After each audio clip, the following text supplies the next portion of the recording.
Damos comienzo a un nuevo comentario bíblico expositivo, Servidores de Dios.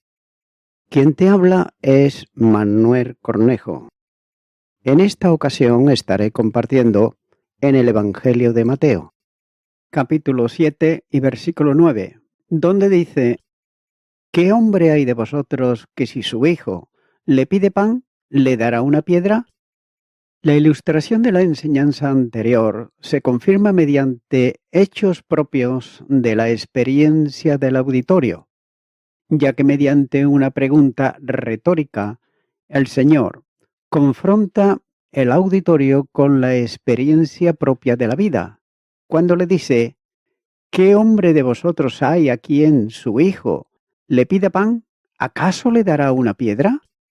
Note que Jesús presenta la reacción de un padre ante la petición de un hijo, ya que solamente un padre desnaturalizado daría una piedra a la petición de pan que le formula uno de sus hijos.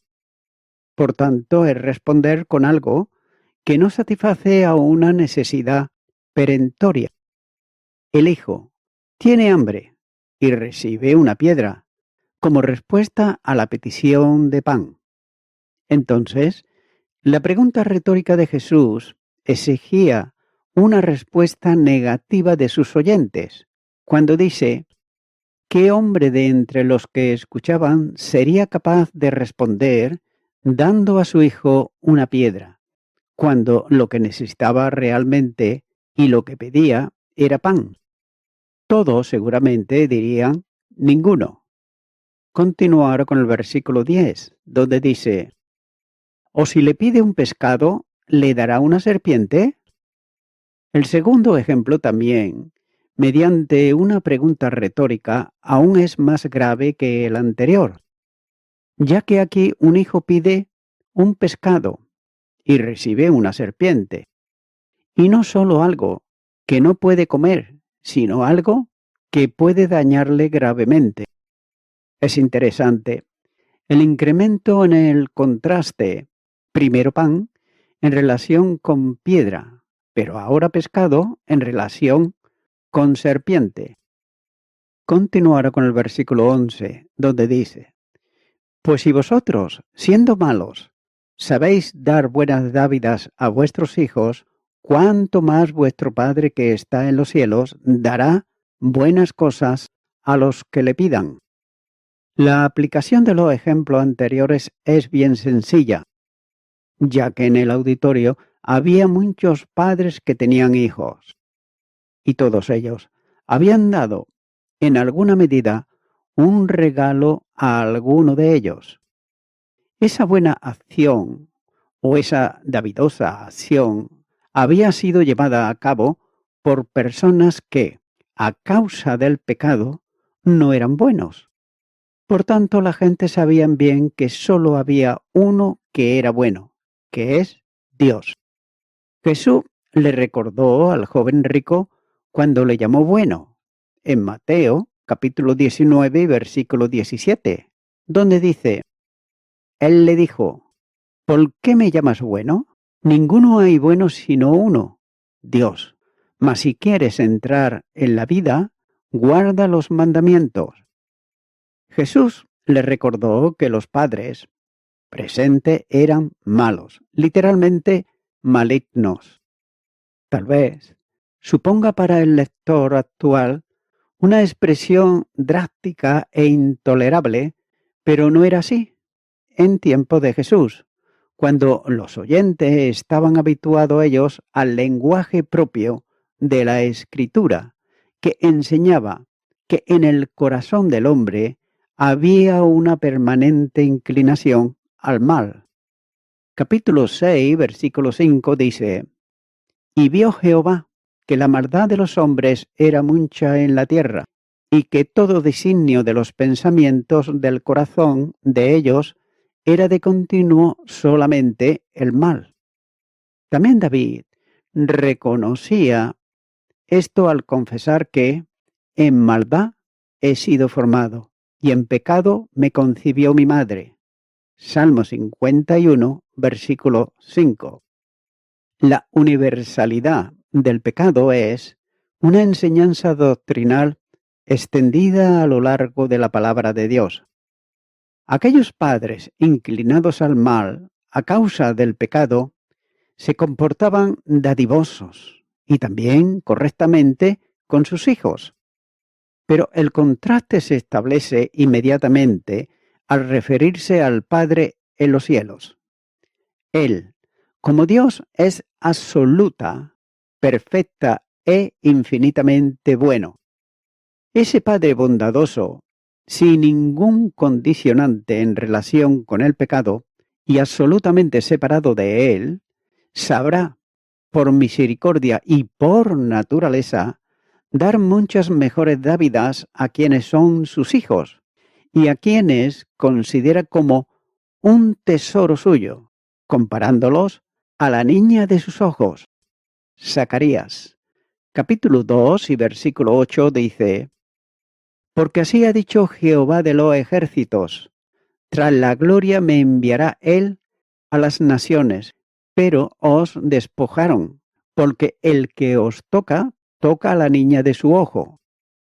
El Señor le dará cosas buenas. Dios tiene un interés personal por los suyos. Y así se presenta en la Biblia cuando dice: Como el Padre se compadece de sus hijos, se compadece Jehová de los que le temen. Salmo 103, versículo 13. Incluso se compara a Dios con una madre en su cariño afectivo y tierno, cuando dice: Pero Sión dijo, me dejó Jehová, y el Señor se olvidó de mí. ¿Se olvidará la mujer de los que dio a luz, para dejar de compadecerse el hijo de su vientre? Aunque olvide ella, yo nunca me olvidaré de ti. Isaías capítulo 49 y los versículos 14 y 15. Y también en el mismo profeta Isaías dice: Como aquel a quien consuela su madre, así os consolaré yo a vosotros, y en Jerusalén tomaréis consuelo. Isaías capítulo 66 y versículo 13.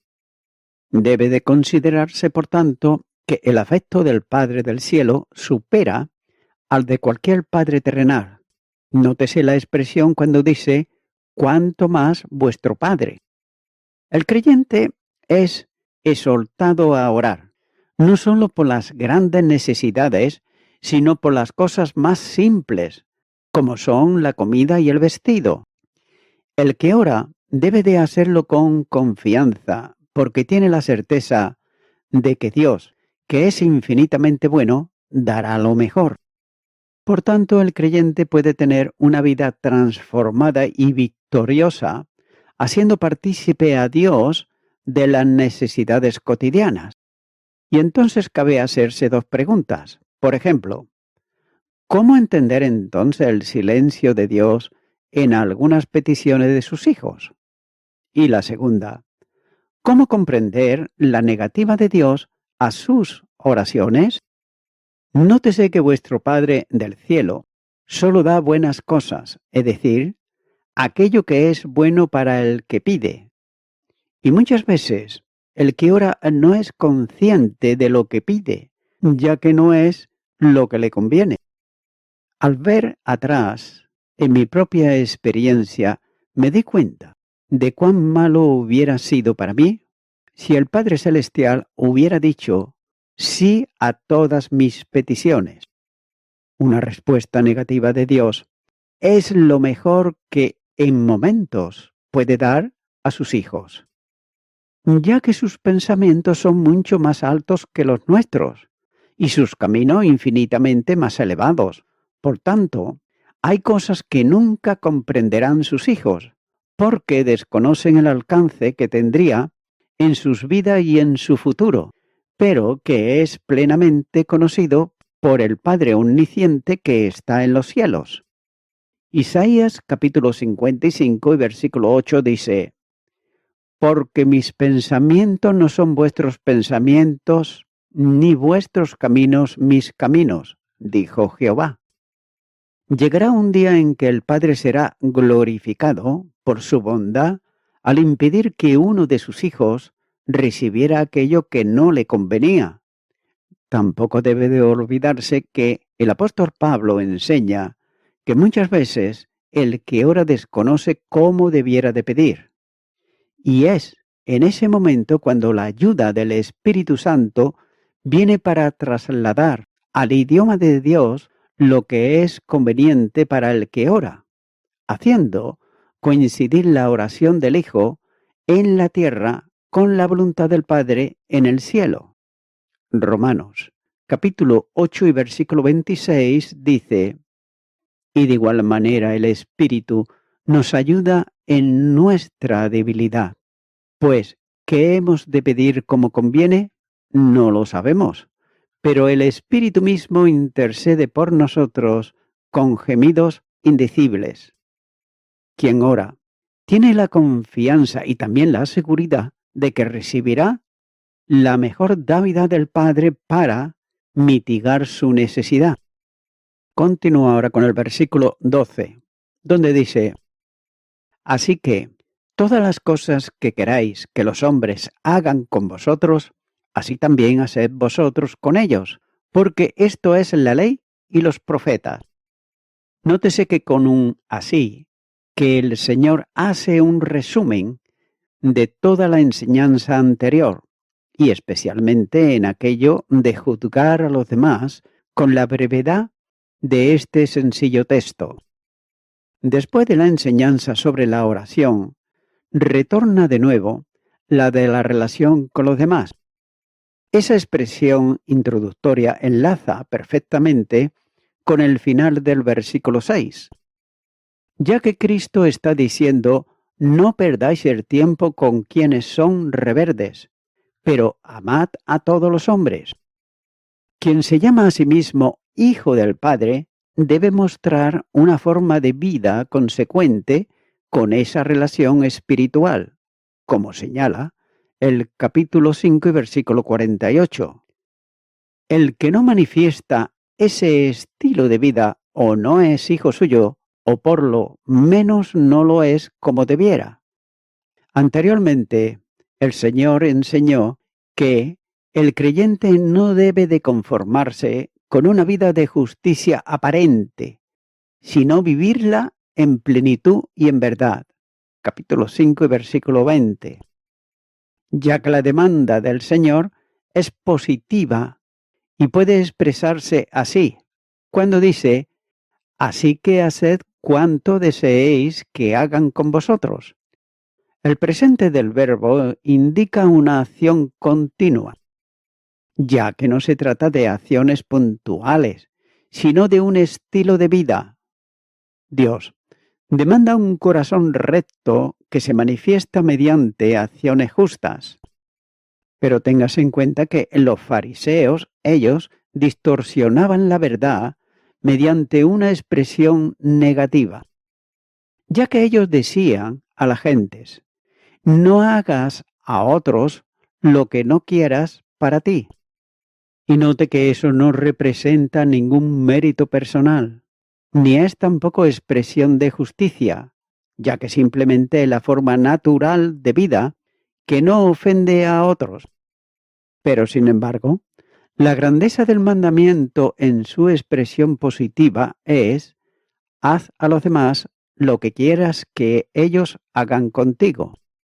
De la misma manera que Dios toma la iniciativa en la manifestación de su gracia para con todos, así quienes con sus hijos lo hacen en su misma forma de comportamiento hacia lo demás. El mandamiento es una exigencia a tomar la iniciativa en el bien hacer hacia otros, ya que no se trata de la pasividad de no actuar, ni tan siquiera a no hacerlo incorrectamente, ya que es una demanda para actuar en bien de otros, en una dimensión tal como hubiera deseado que otros hicieran con él. Así pues, la razón de este modo de obrar está vinculada con la justicia. Por eso dice: porque esto es la ley y los profetas. Es decir, quien hace bien al prójimo ha cumplido la ley. Y tal modo de obrar cumple plenamente el mandamiento en relación con el prójimo. Y así nos enseña en el libro de Levíticos, capítulo 19, versículo 18, donde dice: no te vengarás ni guardarás rencor a los hijos de tu pueblo, sino amarás a tu prójimo como a ti mismo. Yo, Jehová. Dios establecía el amor al prójimo en acciones concretas. Algunas de ellas se han considerado anteriormente en Levíticos capítulo 19 y los versículos 9 al 18.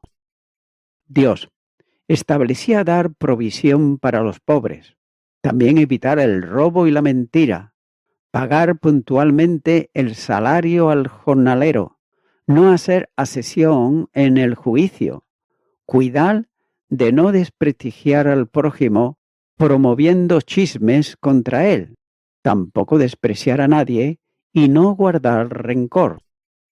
Y todo ello se cumple y aún se supera cuando se ama al prójimo como a uno mismo.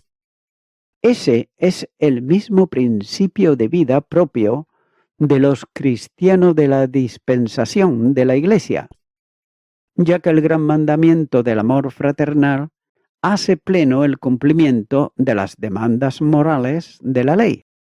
Romanos, capítulo 3 y los versículos 8 al 10 dice: no debáis a nadie nada, sino el amaros unos a otros, porque el que ama al prójimo ha cumplido la ley, porque no adulterarás, no matarás, no hurtarás, no dirás falso testimonio, no codiciarás, y cualquier otro mandamiento. En esta sentencia se resume: amarás a tu prójimo como a ti mismo. El amor no hace mal. Lo que el hombre busca de los otros es alguna manifestación de amor. Eso es precisamente lo que Jesús establece para el comportamiento de los hijos del reino, ya que es la forma de vida ajustada a la voluntad de Dios, expresada en la Escritura, la ley y los profetas. Y puede expresarse la aplicación que resume esta enseñanza para el tiempo presente de una forma muy sencilla. Quien vive en buena relación con Dios vivirá también en buena relación con sus hermanos. Quien ama al Señor ama también a los que son suyos. Gálatas, capítulo 6, versículo 2 dice: no debáis a nadie nada, sino el amaros unos a otros, porque el que ama al prójimo ha cumplido la ley. Por tanto, la vida cristiana no consiste en abstenerse de hacer mal a otros, sino en esforzarse por hacer bien a otros. Y tal comprensión obliga a ponerse continuamente en el lugar del otro, procurando su propio bien. La primera carta a los Corintios, capítulo 10, versículo 24, dice: ninguno busque su propio bien, sino el del otro. Quien desea ser amado debe de amar primero siguiendo el ejemplo de Jesús. Y la misma palabra de Dios así nos lo muestra. Por ejemplo, en la primera carta de Juan, capítulo 1, versículo 7, capítulo 3, versículo 11, también en el Evangelio de Juan, capítulo 13, versículo 35. Quien desea ser ayudado debe de comenzar por ser ayuda a otros. Y esto nos lo muestra Romanos capítulo 15, versículo 2 y Santiago capítulo 4, versículo 11. Y voy concluyendo con esto. Muchas personas que no son cristianas, ellas piensan que pueden hacer de esta regla de oro toda su religión y así, por tanto, ganar la salvación por sus obras. Desde luego, pueden ganar algunos beneficios terrenales como resultado de tratar de obedecer la regla de oro externamente, pero sin embargo Dios no reconoce sus obras, porque sus motivos serán muy egoístas, porque tratan de obedecer esperando ganar una recompensa. Su justicia será como la de los fariseos, y recordemos que Jesús nos dice que requiere un grado de justicia mucho más alto y noble para entrar en el reino de Dios. Amigo y amiga oyente, solamente la justicia perfecta de Jesucristo, que se atribuye a los que confían en Él, es aceptable a Dios, ya que por la gracia de Dios tenemos esa justicia y no por nuestras propias obras. Y por tanto, recibiendo esa justicia por fe, es que nos esforzamos de acuerdo con la regla de oro. Es decir, todas las cosas que queráis que los hombres hagan con vosotros, así también haced vosotros con ellos. Por tanto, toda persona tiene la necesidad de venir a Cristo, ya que la persona no es salva por obras, sino que es mediante la fe en Jesucristo. De manera que, mi amigo, mi amiga oyente, yo te animo ahora en este momento a que tú vengas a Cristo Jesús, el Salvador, el que dio su vida en la cruz del Calvario y el que puede hacerte justo delante de Dios. De manera que es bueno que tú vengas a Él en arrepentimiento y recibas el perdón que solamente Él te puede otorgar cuando con un corazón sincero nos acercamos a Él en arrepentimiento. Ora conmigo y repite esta oración que voy a hacer y di: Señor Jesucristo, te confieso que siempre he querido que me traten todos muy bien, pero sin embargo, así yo no he tratado a los demás. Lo he tratado muy mal. Entiendo que eso es pecado delante de Dios y por eso te pido perdón por todos mis pecados, de los cuales ahora me arrepiento. Te abro mi corazón, Señor Jesucristo, y te recibo como mi único y suficiente Salvador. En tu nombre, amén. Amigo y amiga oyente, si tú has hecho esta oración de corazón, te recomiendo que comiences a orar a Dios, en primer lugar, en el nombre del Señor Jesucristo. Orar a Dios no es rezar, sino que es hablar con una persona. También te recomiendo que leas la palabra de Dios y lo hagas a diario. Comienza, por ejemplo, con el Nuevo Testamento.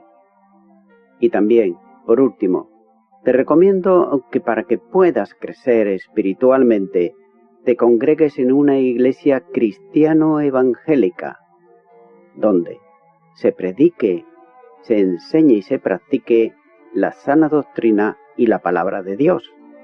Congrégate ahí y con el tiempo podrás crecer espiritualmente y también servir al Señor Jesucristo. Que Dios te bendiga. Y a toda la audiencia, nuevamente ya me estoy despidiendo de todos ustedes y será hasta el próximo programa. Que Dios os bendiga a todos.